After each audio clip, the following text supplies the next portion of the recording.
Welcome to Big Ideas Podcast for thinkers and impact makers. I'm Mark, and I'm your host today. And I'd like to talk about reunions because I just got back from my 41st reunion.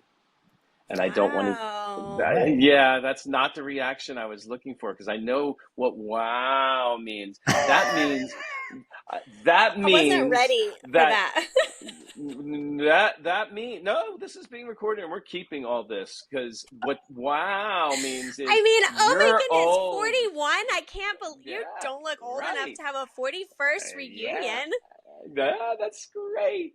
I'm You old. must I have, you were one of what? those, you were like that Doogie Howser guy that just graduated like super fast, like you were really young, Thanks. right? That's Did you right. drink the potion on Death Becomes Her? Is that what you did? The Fountain of Youth, where you never age? It's all those things. No, I'm owning my age. I'm 59 years old. I'm going to be 60 next year, and Ooh, you what are we two. doing for your 60th? It's going to be big. It's going to be huge. It's going to be gigantic. I'm inviting all my friends and we're going to fill a phone booth. Bro, you're going to need a huge phone booth for your friends because you have quite a few friends. Thank you. Well, Yeah. reunions. It was my 41st and we had our 40th last year, obviously. And it was so good. It was so well received that I was like, we're going to keep this momentum going.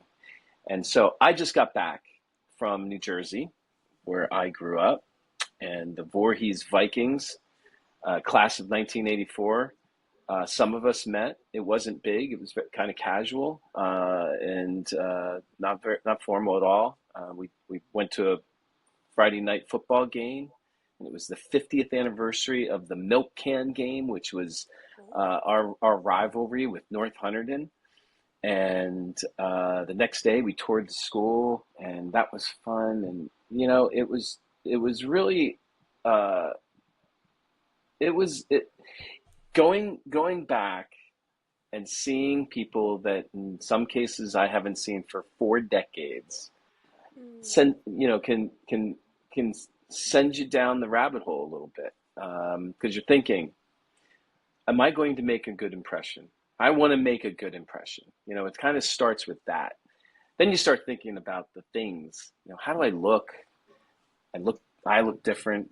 They look different. Um, Sometimes there's surprises. You haven't changed at all. You haven't changed. Um, but mostly, I went into this reunion. My state of mind was, I just want to. I want to connect. I want to. I want to be with these old friends. I want to.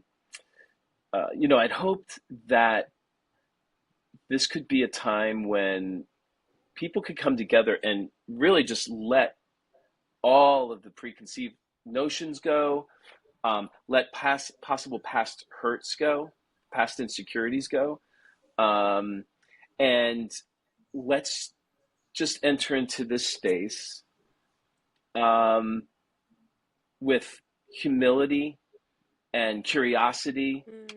and hopefully just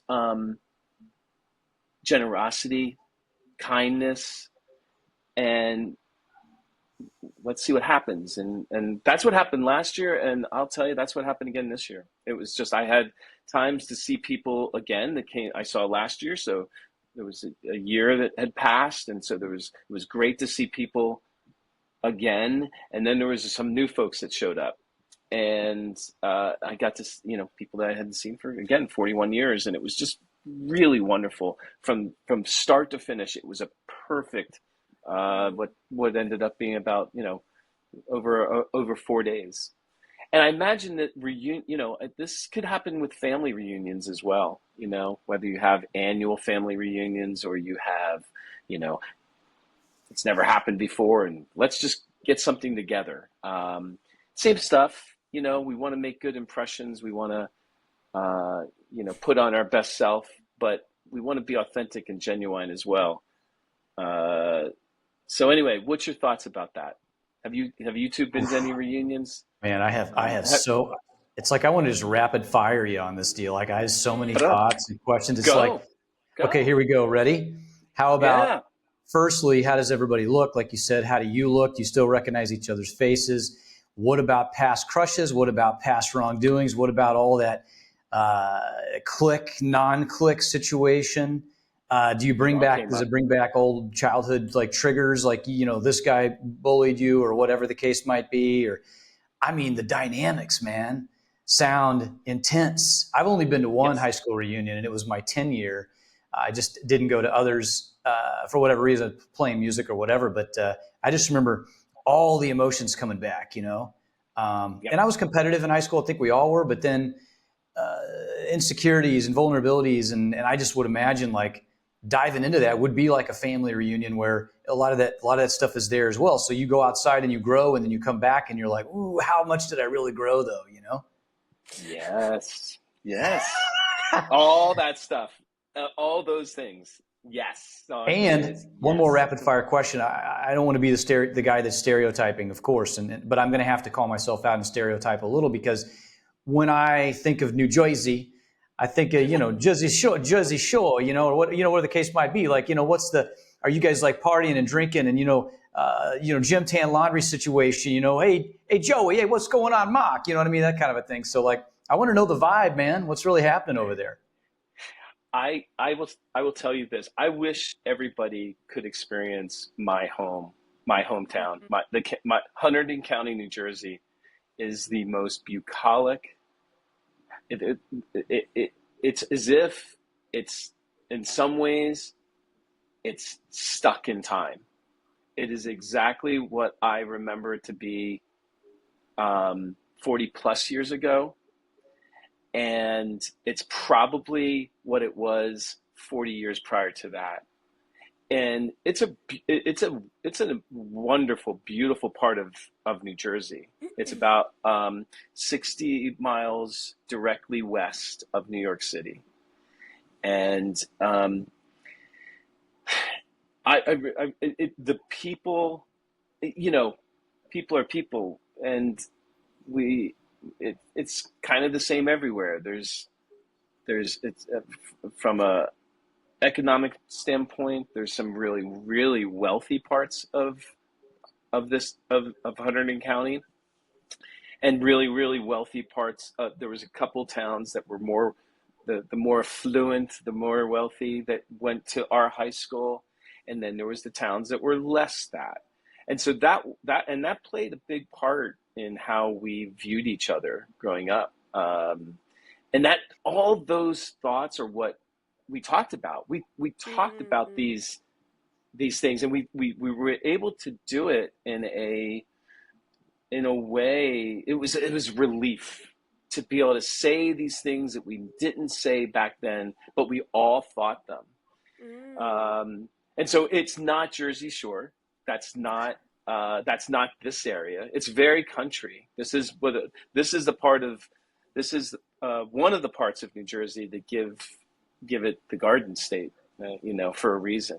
People often equate New Jersey because they flew into Newark and they're looking at some of these towns that are more factory towns, and there's big oil tanks, and that's a fraction a fraction of what New Jersey actually is. It's to me, it's one of the most beautiful states in the country, and you do have the coast, and you have the Jersey Shore, which is also really beautiful, and there's characters, and I can do that character. Mm. I can do the Jersey Shore character. I can do the mob character. I can do all of it. But that's not where I was raised. I was born in Perth Amboy, which is really close to the city, and there was definitely some of that. That Perth Amboy was sort of in and around the areas where Frankie Valli and the Four Seasons are from. So there was that whole, like, Joe Pesci's from this area. There is that element there, but that's just where Mm. I was born. And then my first home was in Willingboro, New Jersey, which is South Jersey, and there's definitely different parts of the states have very different characters, and there's different elements of the state. Just the difference of what do you call a submarine sandwich in South Jersey is called a hoagie. In and around Philadelphia, it's called a hoagie, right? You've probably heard of a hoagie roll, but that's a Oh, hoagie. like a sub sandwich? Exactly, a sub sandwich. Okay. But up in north, it's not a hoagie; it's a sub, or it's a there's places even further north it's called a grinder. But just the little colloquialisms and different things.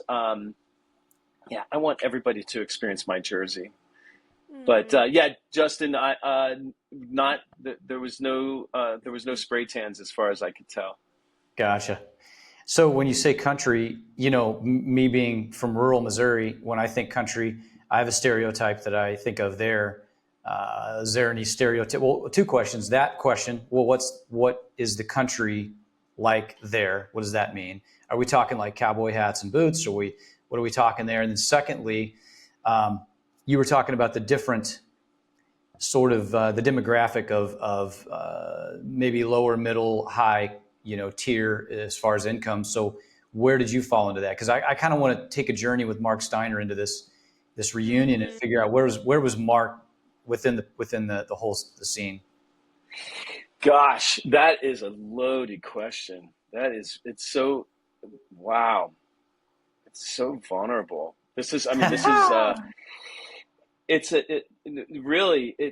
played a big part of our upbringing. I got to tell you, my parents were very extremely conservative, like a lot of that generation was. To be that depression era, baby era, um, lived very practical lives. At least my parents did. My parents did, and so. Um, my home was in Highbridge, New Jersey, which was a mining town. It was iron ore. The terrible war. The cannonballs were made in this town for George Washington. Um, Wow. and by yeah, yeah. So and by country, I mean farm, like farming. So there, and so yeah, folks could wear cowboy hats and but like I said, the proximity to the city there was a lot of parents that commuted, got on a train or drove into the city every day and worked their cosmopolitan jobs, their white collar jobs, and so it was really all over the map. From a uh, cultural standpoint, it was pretty um, uh, you know pretty white. uh, this my area, but from the economic standpoint, there was some poverty, and then there was the richie rich, and I would say my family fell someplace in the middle. Mm. We were very middle class, but my parents were not flashy. They're like I said, just very conservative, live within their means, cash for everything. Um, and unfortunately, I didn't get that. I did not. I always I wanted what I didn't have and wanted it fast, and and I did a lot of comparison. My town was not the richie rich town. There was would be wealthy people in that town, no doubt. Uh, but if you were comparing Highbridge to Tewksbury, it was just a different thing. Mm. It was and there was, I think some of us carried a stigma for that in a really silly way. But like I said, I wanted for nothing growing up. My parents, they were supportive, and but they were just, it was a different, it was different. And I'm really proud of my upbringing, and I'm really proud of all the people that I know, all the people I went to school with. We now have an understanding of what we were going through mentally, emotionally, how we thought about ourselves. And I've had more talks with people that I thought um, carried themselves really well, and come to find out they were extremely insecure. And this is what I said too. And people were shocked, really like shocked. And my perception of what I was, I mean, I knew that I could be gregarious and big, but I thought for sure that people could see through it. Like that, no, he's just he's an insecure boy. And then, and all the ADHD stuff, it's what I'm all I can summarize this with is I'm very glad I showed up, and I'm very glad that those who did were able to show up, and it wasn't easy for many people, and there's still a lot of people that haven't haven't not been able to go, and in some cases have that a tough conversation to say, hey, you hurt me, you bullied me, or you hurt my feelings, or you what hurts, to just talk about hurts, to give people that power, or to say, I'm sorry, I know that I hurt you, or I know that I did this, or I know that we broke up and it wasn't nice, or you know to be able to go back and do that has been very cathartic, and uh, it's it's been meaningful. It's been meaningful for me. Anyway, I'm going on tangents here. Jessica, have you been to any of your reunions? No. I have this little piece of me. I wouldn't call it jealousy, but of maybe displacement when people talk about high school or going to reunions, because I was born in Scotland and I left there in what would be equivalent of seventh grade. And then when we moved to the States, I did seventh and eighth grade at public school, but then ninth grade through high school, I was homeschooled in a hybrid situation. So I went to talk about a major impact on your confidence, or like just psychologically messing with you. There was a couple of, back then, like, homeschool was not regulated the way it is today. There was not a lot of systems. Internet was still pretty newish, still working out the bugs and things like that. So we had a couple like online programs, but they weren't very successful. It was difficult to navigate them. So the public school would let us dual enroll. So there was like a couple of classes like science and math that I would take at the high school. And then I did the rest of my schooling at home. So because the school can only count the credits that you're enrolled in, I was like the eternal freshman. Like, I was in all freshman homerooms. I never moved through with a group of people. So they would never count me as a sophomore or a junior or a senior because I was only taking, two classes. I didn't have enough credits to be considered a sophomore or a junior or a senior. And so I didn't really bond with my peer group in any way. The closest like peer relationships that I had would have been with the youth group. But as a preacher's kid, you're always a little bit on the outside anyway, because you live in a fishbowl of expectations. And so there's maybe like one or two people that I could call today that I would really connect with from that season of my life. So like when Josh talks about going,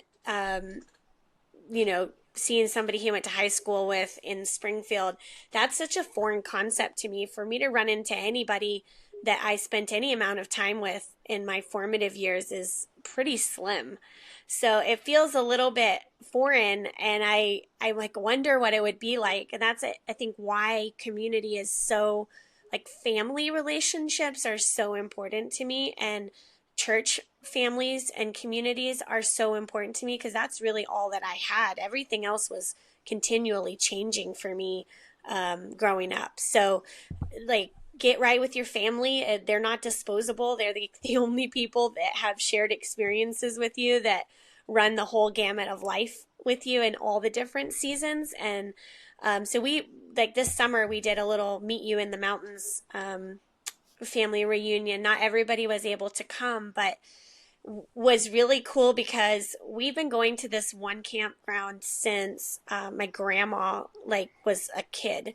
So her mom and dad took them camping there, and then obviously they grew up. There was a little break in that time frame, and then my grandparents took their kids, started taking their kids there. So there's been gaps in the time, but basically for 50 years we've been going to the same place to meet in the mountains for family reunions.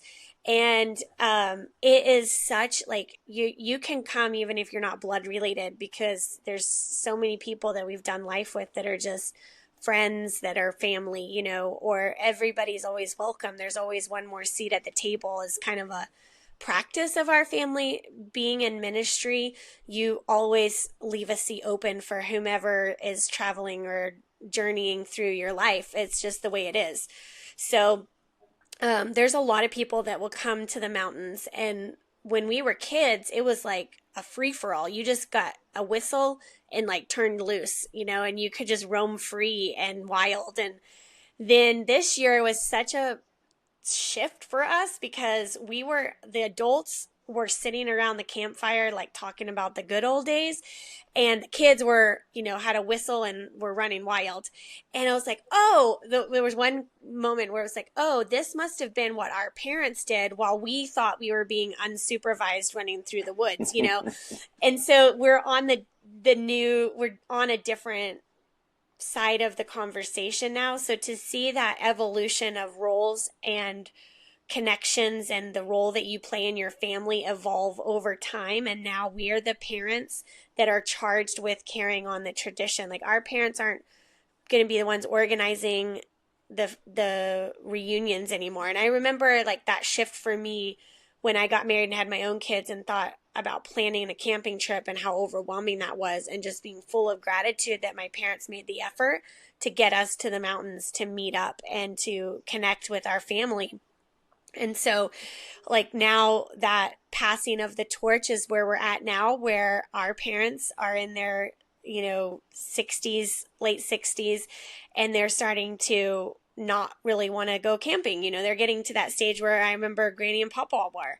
And so now it's like, will we carry on the next layer of tradition? Will that be core memories for our kids? Will we do that? And so that's like, I have a different perspective of reunions, because I just didn't get that. I didn't get the academic component of reunions. Even in college, I didn't join any clubs, and Josh and I were dating when I was in college. So every weekend I was like going home or going to see him. So I didn't really have those traditional experiences of peers in the educational, from the academic perspective. You said something I want to challenge, just because I think there's two sides of this. And you said, make sure you're cool with your family because you never know about the friendship thing, when your case is really true. And then you have people that have challenges with their families that say you can't choose your family, but you can choose your friends. Mm-hmm. And I wonder what that balance is, for some people. Or you go through that stage. Maybe some people have had friends, even myself, that has gone through stages where you set boundaries with either side, the friend group or the family group. And I don't know if you guys have noticed this too, but sometimes it's like you go through seasons where the friend group is everything is copacetic and smooth, and then maybe there's stuff off in the family at that particular season, and then it switches, and now you're at odds with some of your friends, or rewriting contracts with your friends, but the family's tight, so you can vacillate back and forth. And that's just, you kind of answered the question there. It's like, make sure that the people that you are living life with, that you're good with them, because there are rules. This is like vulnerable for me, but it's not like we had just a bunch of Hallmark movie moments. There were some real Lifetime movie moments in our family. And if you ever watched a Hallmark video and a Lifetime movie, then you know the difference, right? That it's not like it's just been all roses and skipping in the woods together. There's been some stuff that we've had to overcome as a family unit. And so there are boundaries in place. Like you can't you can't bring alcohol to the mountains. Like, and so that means that some people don't come because they don't want to participate in that way. There are things that we've set up to help us all function at our best.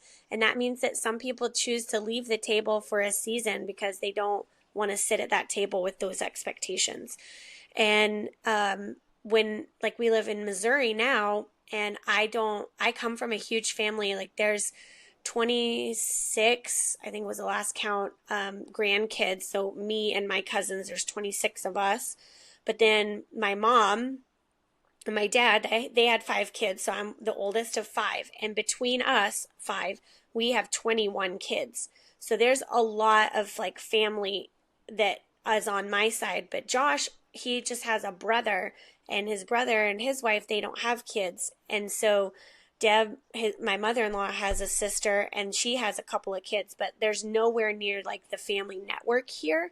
So my kids don't have any like aunts and uncles to go do stuff with. So we have a really tight friend group here that kind of play those roles in their lives, that we take vacations with and we do stuff with. So there absolutely has to be a balance for that. But when I talk about being right with your family, I think they're the only ones that really truly have the context for what you've lived through, because they've been there the whole time. Friends do come and go at different seasons, for me at least. But my sisters, my brothers, they know what we went through. They lived it with us. Yeah. Yeah. Yeah. What do you think we recommend to people out there that are trying to navigate their decision to participate or not in reunions in general? What a big topic, really. It's such a, I don't know, you can really get nervous or unsettled about engaging in either one, family reunion or class reunions. Yeah. Is there any etiquette classes on reunions? You know what I mean? And it's, Mm-hmm. uh, I think that the best lesson, or the if I were to give advice in this area, I would say showing up, and showing up as your real self, as you are today. And if you were the bully in the past, or you were the bullied in the past, if you were the wallflower in the past, or you were the prom queen or king, what it's really life, especially in my case. When we went to when I went to my 10-year reunion, or it might have even been a 5-year reunion at that point, 5, 10.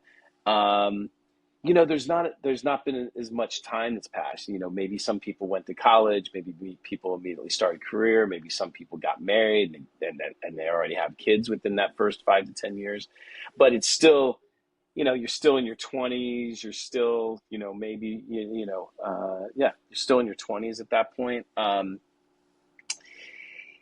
don't know. It takes some life experience. It takes growing up a little bit. It takes maturing, and really, my personal intention with all of this is I wanted to see people. I wanted to connect with people, and I wanted to reunite with people, and ultimately unite with people, and that meant being willing to both hear, have conversations with people and hear what they have to say, be willing to listen, and be prepared to say what you have to say. Hopefully you can say what you have to say, as an adult at this point, not as not being defensive or offensive, but just being able to say, can we talk? Can we have a conversation? And I think that's family, friends, fellow students, teammates, workmates, whatever it is. The way the world is now, and it seems like it's divided, but I'll tell you, Justin, I thought a lot about you, and that on your mission, and for you to travel the world You know, you're going to other countries, other lands, people speaking other languages, different cultures. You know, I experienced some of I I experienced that search where I was in New Jersey, my hometown. I'm having conversations with people, and there was more people that talked about how they're spending their lives and their desire for how they spend their lives. And it's a desire to be of service. It's a desire to give Mm. back. It's a desire to connect with people and not be divided. Politics didn't come up once. Um, Wow. religion didn't necessarily come up. Yeah, politics did not. No one mentioned anything about administrations, about sides of the aisle. It was, and it it gave me a lot of hope. And this is why I connected so much with this area, because it was just, these were people just trying to just living their lives. You know, these were people. A lot of the people that I was with were people that never moved away from where we grew up. And I've lived in 4 different states since then. Oh. You know, New Jersey to New York to Connecticut to Missouri. Some people never left. Some people still live in the house they grew up in. Um, and Wow. I found that to be so romantic in many ways. Like and I don't mean this in any derogatory way whatsoever, but living simple lives, just going to this, you know, Mm-hmm. going to the high school football games, and these in the same town that they grew up in, and you know, so you know, we're seeing we at the football game we went to, there was kids playing that their fathers played, you know, and I imagine there was cheerleaders that their moms were cheered, you know, and it Legacy. was just it Yeah. was yeah, it was legacy, but it was like hometown USA at in the most beautiful way, and people just want to live their lives in peace and tranquility and calm, and Mm. and that gets overlooked. that's that's not what's covered on the news. So we are, you know, it's being perpetrated that we're divided, and there's more hatred out there than there is love and compassion. And I disagree. I don't think that's the case. I don't think people care as much about those dividing factors as much as they do. We just want to have, you know, we'd like to have a home that we can live in. We'd like to be able to eat.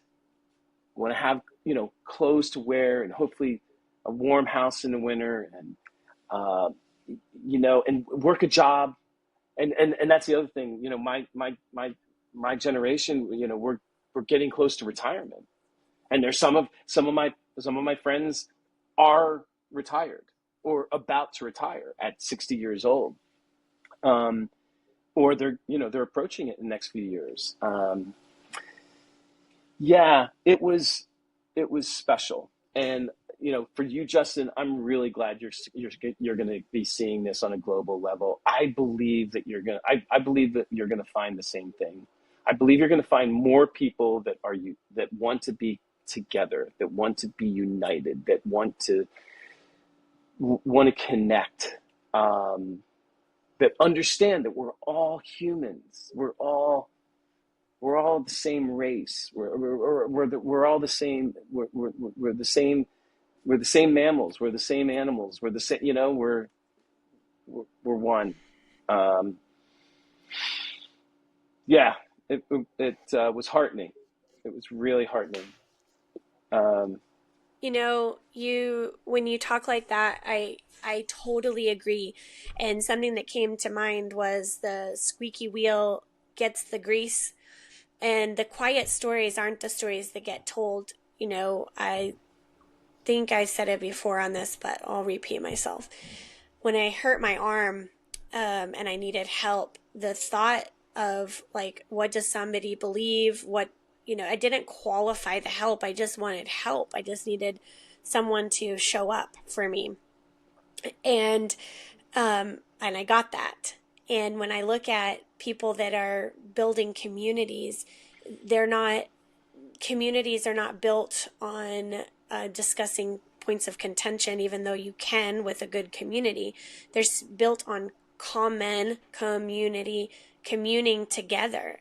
And strong communities are really what change the world, and we have to advocate for that. We have to have those conversations. We have to talk about the quiet life that Yeah. is peaceful, because there's only this squeaky, complaining, yelling, and screaming is actually a minority when you look at the demographics, that it's not the majority. And I think that, but we can, it's like the making the minor things the major things, and the major things the minor things. We can get those distorted in our mind and think that this minor group of people that are discontented represent a majority voice, when you actually got in the nitty gritty and you go to the communities, they're not divisive at all. They're coming together over common goodness and common goals all the time.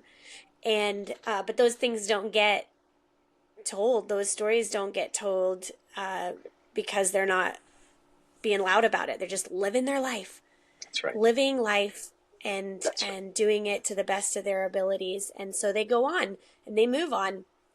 And if because because it's ordinary to them. And what I've always found is that what's ordinary to me is always going to be extraordinary to someone else. And what's Mm-hmm. extraordinary to someone else is going to be ordinary to me, because it's just the way I live my life.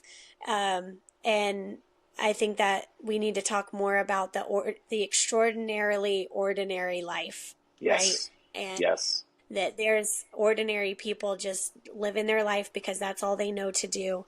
Yep. But it's actually quite extraordinary in the way that they navigate and what they're building as far as a community.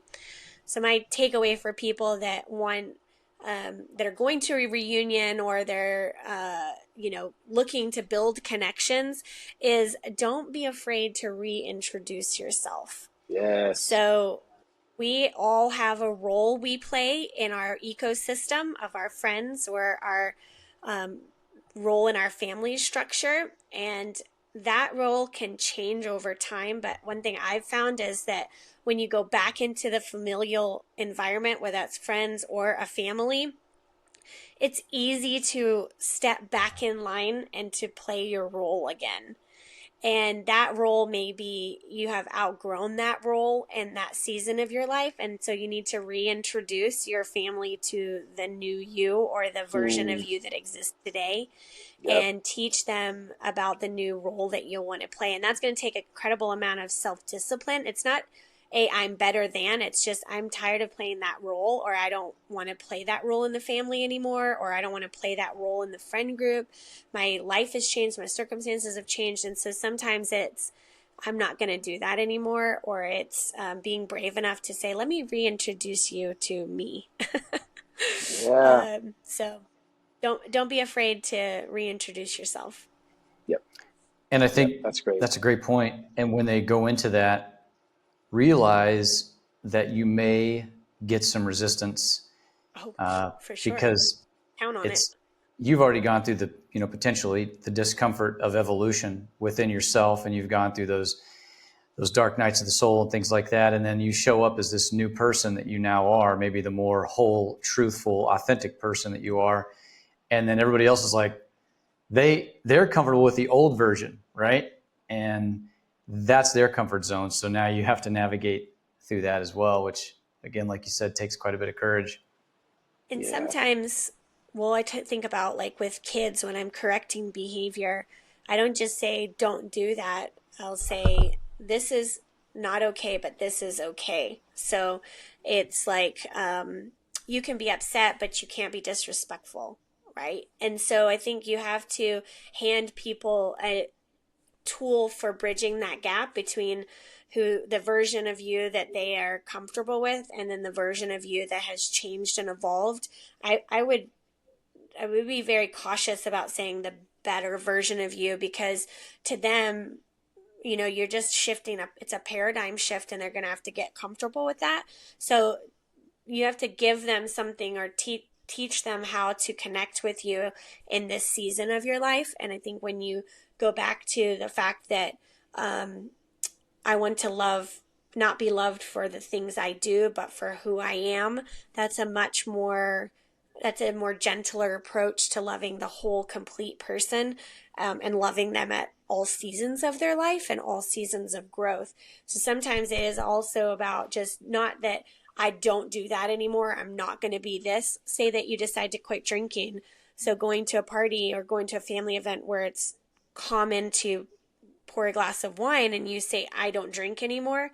Instead of saying like, I don't drink, say, I'm not doing that anymore, but I am doing this, right? Mm-hmm. And show them how to accommodate or to adjust, or right? Does that make sense? Because sometimes we just get so, we feel like we have to assert what they can't do anymore, what we're not going to do anymore. And it can easily become offensive to the other people. Like, well, what do you mean you're not going to have a drink with us? That's what we always do. Right. And so you have to introduce the new behavior as well. I'm not going to drink with you, but I am going to still have fun with you. That's right. And so, or if you decide to go off sugar, I'm not going to eat sugar, but I am going to go ahead and come to the family event.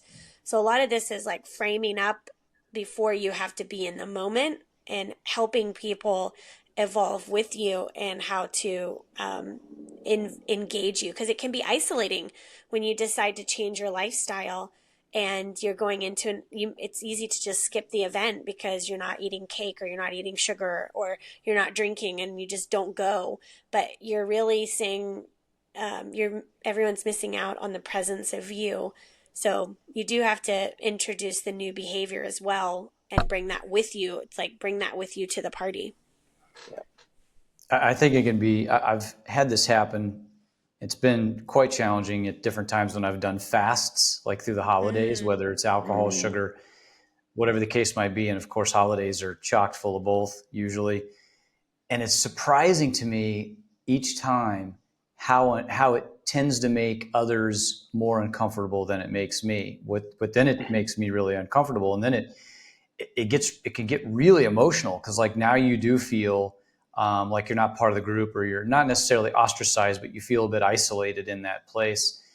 So after a couple of more hard experiences with that, in the last couple of fasts I've done, in order to save myself a little bit of grief in the moment, in the event, I will hint at or even let people know in advance just to give them time to prepare and let the shock wear off, let them deal with it without me there. Because I'm already going into the situation vulnerable.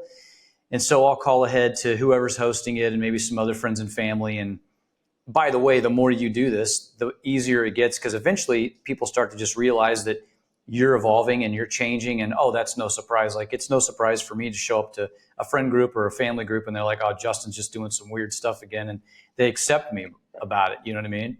But at first it was pretty shocking and upsetting for me and them. And so if you call ahead and be like, hey, I'm so pumped about Thanksgiving, I'm pumped about Christmas, I'm pumped about whatever event that it is that your family is celebrating, whatever tradition you're into, and just say, hey, just so you know, I'm taking a break from this, or I'm just not doing this anymore. What can I bring? Happy to, look forward to seeing you.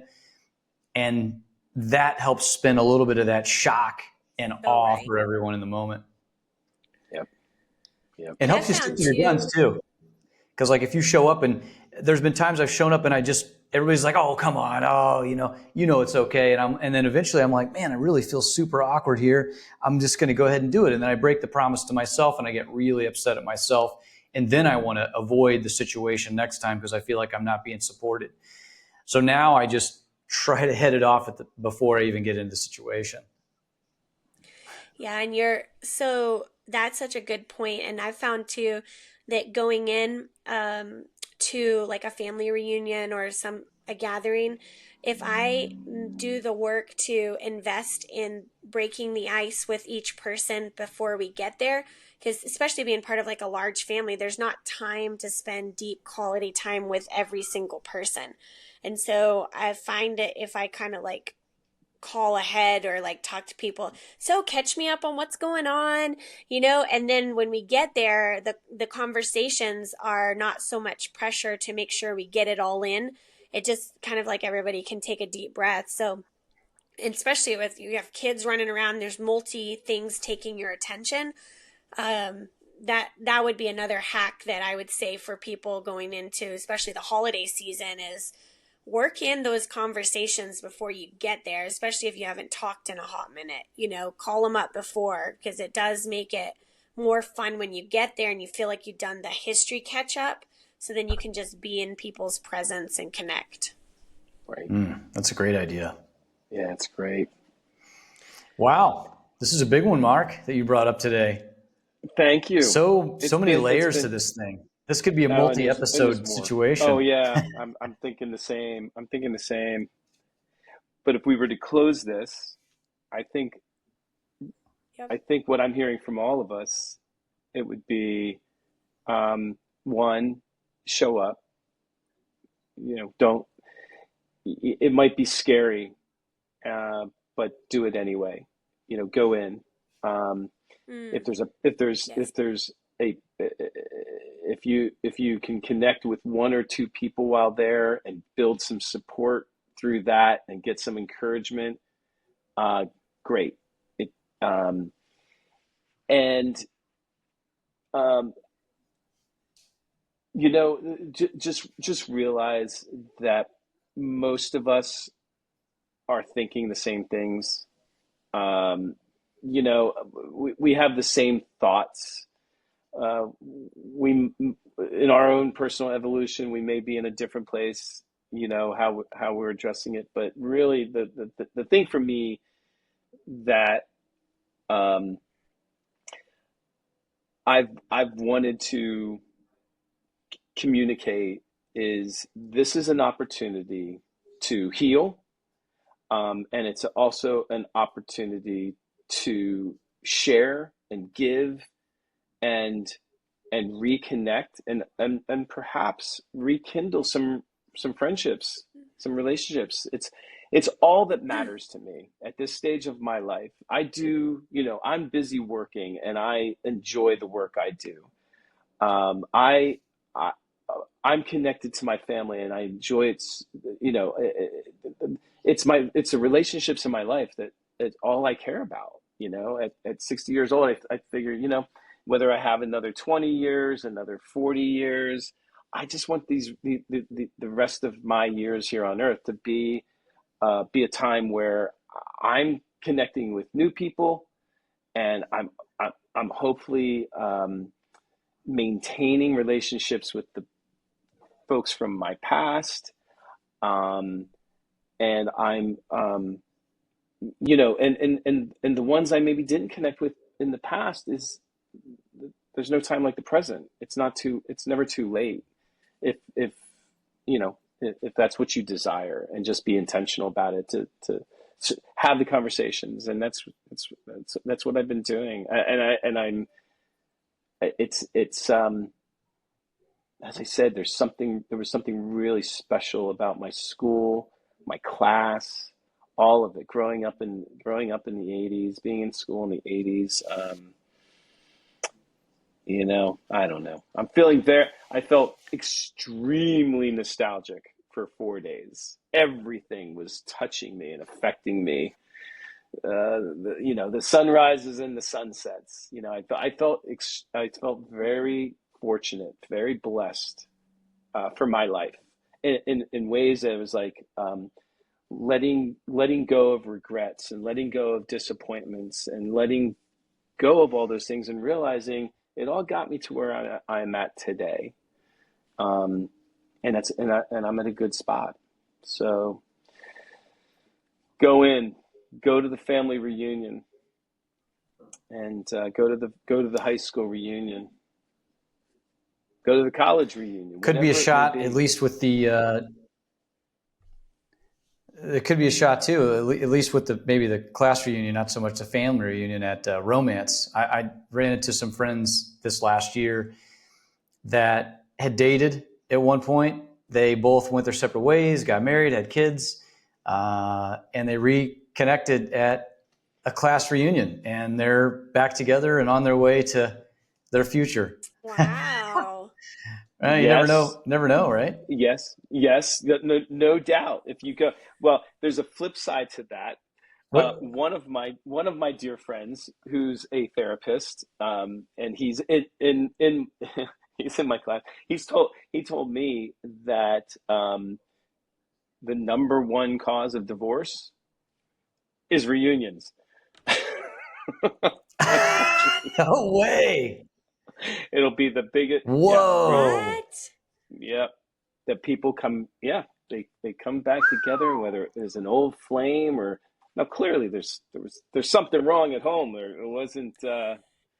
So I'm not showing up at this stuff. I'm Ooh. very happy, but there's that thing. There's that, like, an old flame, an old romance. And navigating that properly. Now, Hmm. if your old flame is single and available, and you're single and available, have at it. Go for it. Go for it. But yeah, Ooh. um, Wow. otherwise, proceed with caution and keep the intentions pure. Take For your sure. significant with you. That's Mm-hmm. right. That's right. Yeah. If there's any concern, bring them with you. Well, that's a whole nother thing. Do you bring the significant other with you, because you're going to be, unless they grew up with you or in and around, then you're going to spend the entire time introducing that person to everybody, and they're going to want, and Mm. our natural tendency is, if it's our reunion, we want to be able to freely go and connect and have conversations, and not have to be spending all the whole time qualifying it by saying, and this is, and so, I that came up, like, is this do we want to open this up to our significant others? Is that something? And I found a lot of times, that the significant others don't necessarily want to go. I mean, if you have a stable relationship, if you have a healthy, stable relationship, then there shouldn't be any concerns about showing up at your reunions, and that these types of things not happening. Um, but that's a whole nother thing, and that can happen anywhere at Ooh, any part time, right? two. The nefarious sides of reunions. No, I mean, it happens on The business trips. scandal You behind know the the stuff. reunions. Yeah, this is the stuff that happens when you're not happy and healthy and solid at home. And I am, and fortunately, in my case, Carrie is very supportive. Go, have your fun, connect.